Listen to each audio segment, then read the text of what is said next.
Hello guys, Colonel Ninny here. In the previous video we looked at the flight characteristics of slow flight and why it's important for you to recognize the approach to the stall. We also looked at the use of full flap and how it changes the airflow and has a dynamic effect on how the aircraft performs, and the things that we need to do to keep it straight and recover from any unusual attitudes. I emphasize that you maximize your directional control by keeping the ball in the center. Doing so ensures constant coordinated flight and reduces the risk of you stalling the aircraft in slow flight. In this video we're going to look at using flaps a little differently. First of all, we're going to take off with full flap. Very little airflow seems to get to the rudder when the flaps are down, and until the tail gets flying above where the flaps are, it really becomes quite difficult to steer it. Because of the extra lift created by the flaps, we're only going to need 2500 RPM to get airborne. What is a bit confusing here is that while flaps create lift, they also create drag, so we have to overcome that drag by using the power. The plan in this exercise is to return to the airfield where we're going to do an aileron roll and land the aircraft. We're going to have full flap and the gear down while we try to do that. And no matter how much power we have, it's going to be really difficult to achieve. The maximum flap extension speed here is 250.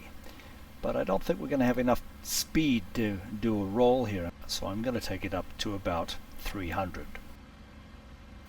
You can see that we've got maximum continuous power here, and straight and level in this configuration we can only get about 250 kilometers an hour. So to pick up the speed from 250 to 300, our only option is to lower the nose. By exceeding the flap speed, I run the risk of ripping the flaps off.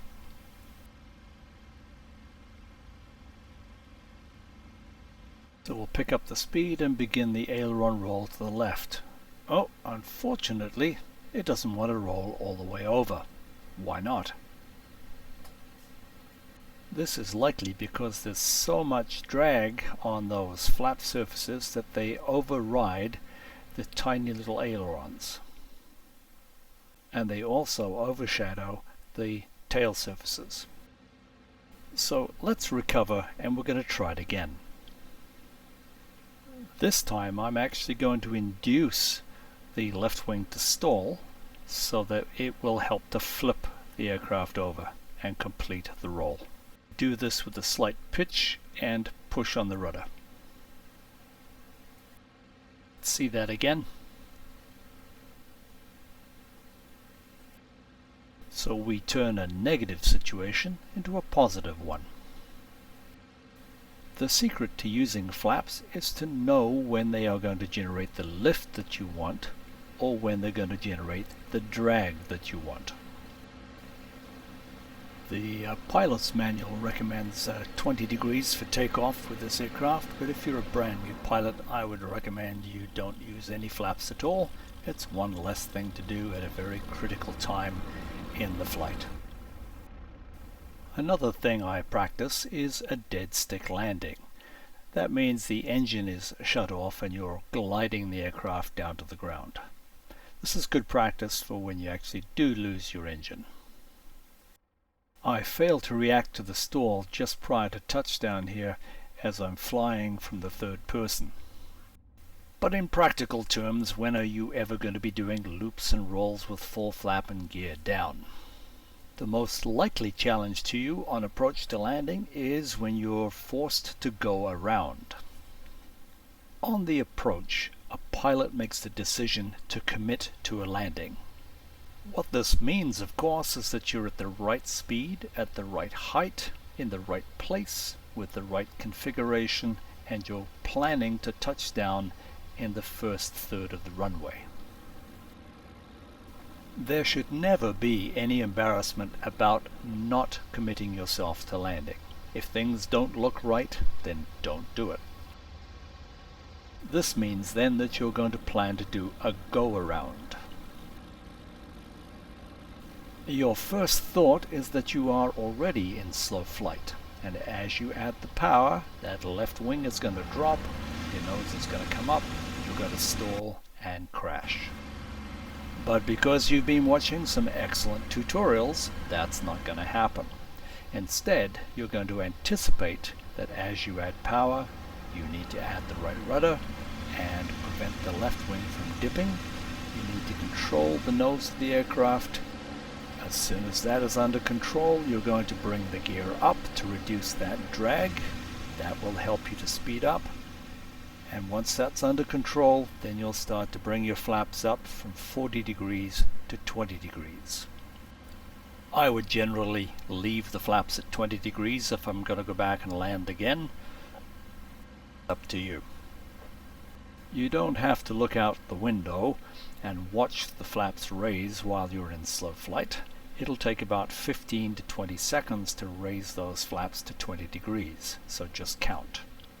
Once you start accelerating and climbing and are out of slow flight, then you can retract the flaps all the way and start your approach again. When once you're well established on the approach and everything is stable, you have lots of time to do the pre-landing checks. In real life, you'd be following a checklist which would confirm that your gear is down with the 2 green lights, your flaps are fully extended, your mixture is full rich, your props are full fine, engine, coolant and oil radiator cowls open, tail wheel locked, boost pumps on, cabin attendants seated, and Jesus, what's this clown doing pulling out onto the runway like that?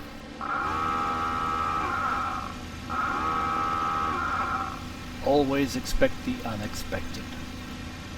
Smoothly add the power, control the direction with the rudder, fly the aircraft, clean up the gear, clean up the flaps, and offer to fly as the clown's wingman so you can watch him get shot down in flames. Thanks for watching, guys, and please check out my channel if you want to learn a few other things about how to fly these aircraft. As always, if you've enjoyed this video, found it helpful, please like it or subscribe, or if there's another topic you'd like me to cover, please leave a comment.